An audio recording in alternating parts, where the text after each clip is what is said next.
今日帶 Lu 姐嚟多倫多北邊嘅一個小動物園。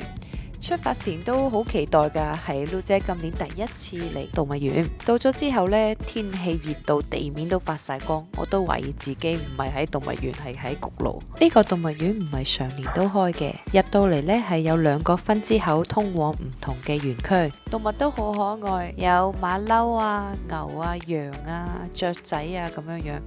花旗參博園。但係 Lu 姐呢，一開始呢完全冇興趣，靜靜咁樣坐喺個車度，表情好淡定。佢就係望住另一邊，跟住佢就發現咗一堆沙，就踎低開始玩。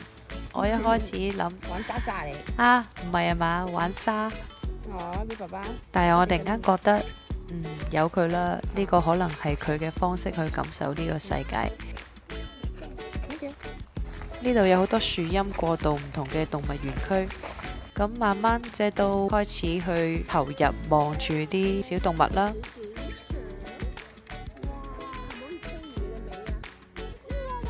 但係佢都係未肯去接近呢啲小動物嘅。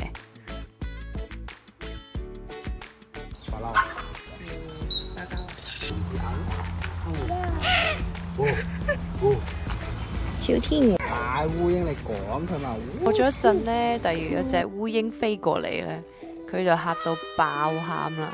因為對佢嚟講，可能呢隻烏蠅好似恐龍咁大，我哋冇再解釋，就係抱住佢，等佢慢慢定翻落嚟。港鐵小女仔喎，斑點女仔喎。後來去到獅子區，佢終於肯抬頭睇啦。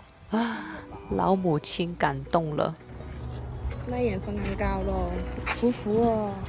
虎虎點叫？呢個咩啊？到咗餵動物嗰 part 啦，我遞咗條胡蘿蔔俾佢，佢拒絕咗。咁我唯有自己示範下先啦，想俾佢睇，其實呢個世界唔係咁可怕。佢唔食嘅，你快啲食啦！哦。最後去到長頸鹿區，我試住俾佢去餵長頸鹿，佢都係唔敢。